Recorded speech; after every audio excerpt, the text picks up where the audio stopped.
Don't stay up too late, okay? You've got your first day at school tomorrow. And no listening to those horror stories anymore. You know they give you nightmares. Sweet dreams. Love you.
Frosty Nights, Chapter 1. Welcome, children, to a wonderful, magical, and yet grisly story that old St. Nicholas never wanted you to know. This story takes us back a long, long time ago, when old Nicholas still had flecks of ginger in his beard. We'll just call him by what everyone today know him as, Santa. We will start from the very beginning, when Santa was still scouring the world for the perfect place to build his workshop. He found none better than the North Pole, where magic seeped readily from the earth. So much magic was there that Santa learnt to use the magic in ways he had never dreamt. His body no longer grew old. He could slow time around him to a near-complete stop, and as long as he gathered enough magic, he knew he could travel the world in what to us was a single day. Even slowing time as he could, Santa quickly realized to make enough toys for every child in the world would take him far too long. So Santa placed his hands into the snow and called to Mother Nature herself for help. Mother Nature was gentle as she was wild. She saw the kindness in Santa's heart and agreed to help by melding Santa's magic and Mother Nature's spirit into the snow itself. The first of the snowmen bubbled up from the ground like liquid snow, yet unmoving and lifeless just as the snowman we know today. Mother Nature seemed to pause before then placing a carrot for its nose. You see, everything that is alive requires a small part of life to begin with. The acorn for the oak tree, the egg for the red robin, and the love of a mother and father for humanity. The carrot twitched, and ever so slowly eyes within the sphere of snow began to appear, and opened for the first time. Santa slanted his head to the side in a curious thinking gaze as he took off his scarf and hat and placed it upon the snowman. Taking a step back, he looked again and smiled. The snowman smiled back. As Santa the father and Mother Nature as the mother, the snowmen were all too happy to help Santa build his workshop and all the toys for every child in the world.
Chapter 2. Many years had passed, and children throughout the world had Christmas within their hearts. Santa had delivered toys year after year to the children of the world, and the world was a better place for it. However, there were children who were not happy with Santa's toys alone, and demanded more and more. The parents of many of these children succumbed to their child's wishes and began to buy more and more as each year passed. Each year, more and more trees were getting cut down. Toy factories could not keep up with the demand, and forests were not being replanted and regrown as Santa did with his magic. Mother Nature watched as the birds, squirrels, deer, bears, and countless more of her children were left homeless and died. Mother Nature once saw humanity as her children, but each year as the destruction for toys carried on, she became more and more furious. Santa understood Mother Nature's anger and tried to make amends by creating the naughty list. Any child who was undeserving would not receive Santa's toys, and the spare magic from making those toys would be given to the forests of the planet to help grow and recover. Mother Nature was happy for a time, until even this did not offset humanity's greed. Humans, now with great machines, powered from the fossils of her most ancient children, began to pollute the air, water, the earth. Forests vanished before her eyes, and entire species began to die. Mother Nature wept for many years, hoping humanity would hear her and stop the pain they were causing. Her cries were drowned out by the drills boring into the planet, the saws biting into the trees, and the roaring of flames in engines. The pain turned to anger, and the anger to fury. Santa was helpless as Mother Nature's suffering began to warp the minds of the snowmen. One by one, they stopped working on toys, and slowly but surely faded into the distance as they left the workshop behind. Santa eventually found the elves high up in the mountains that were glad to be of help to Santa. However, our story is with the snowmen, and not Santa.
Chapter 3.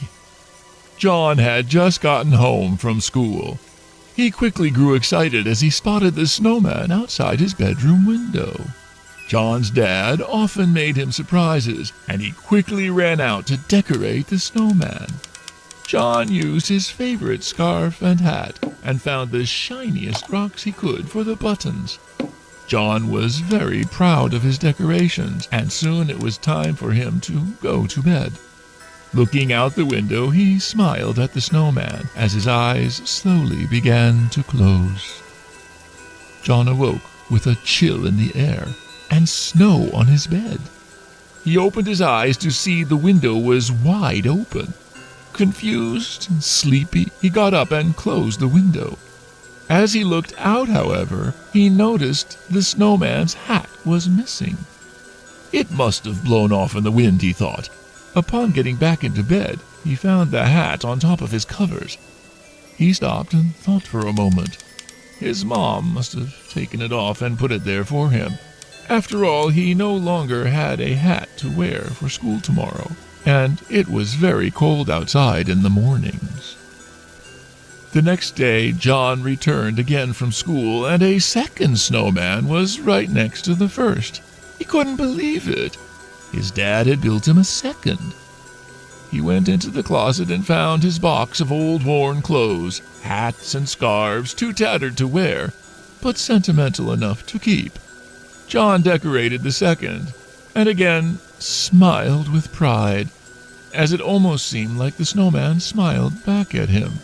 A trick of the imagination. And John thought how cool it would be if snowmen really were alive.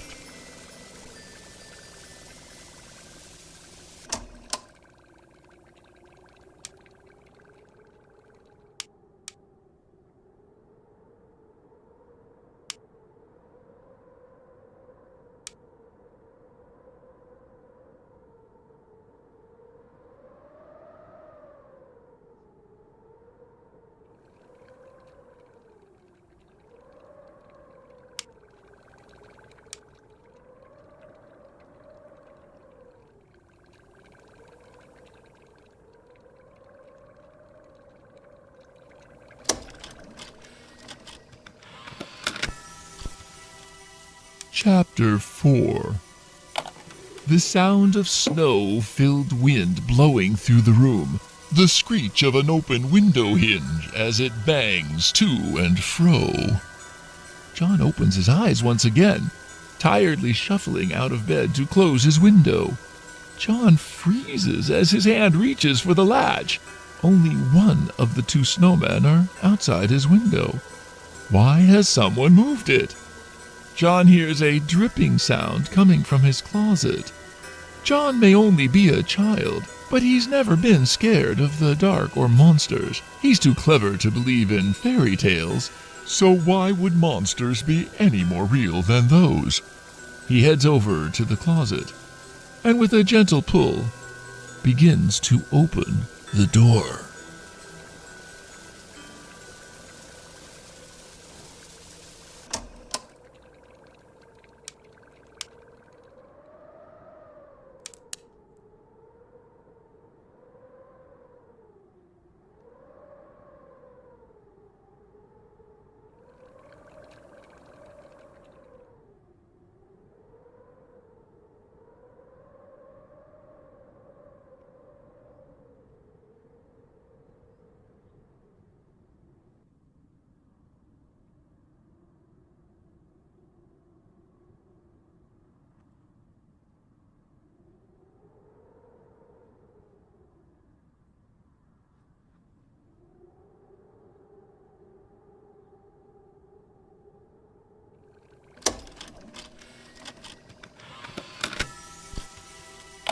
Chapter 5. John's vision begins to adjust into the darkness from staring at the bright moonlight outside.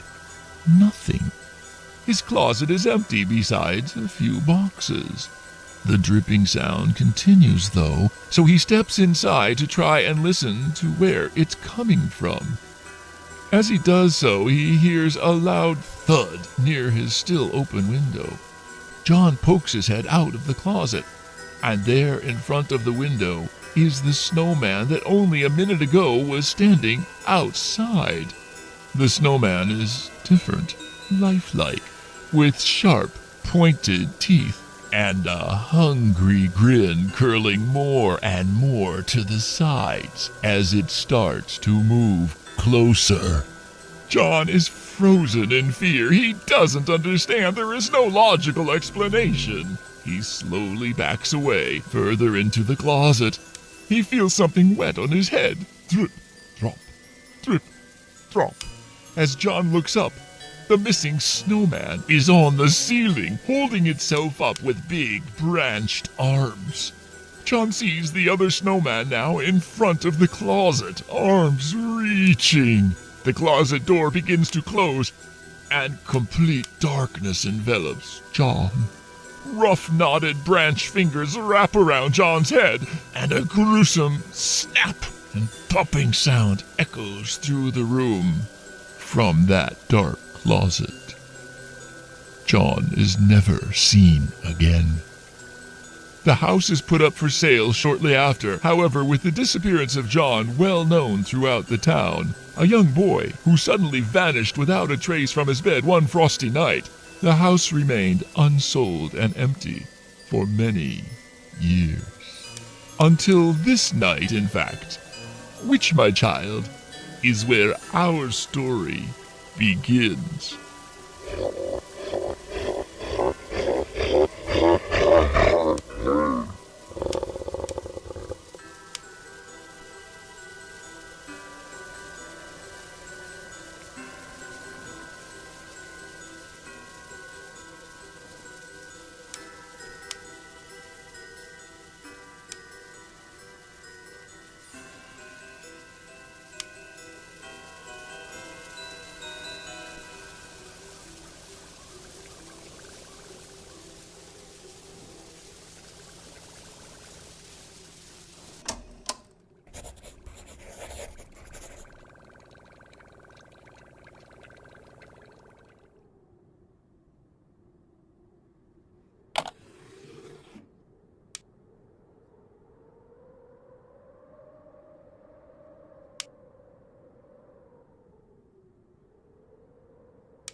ho,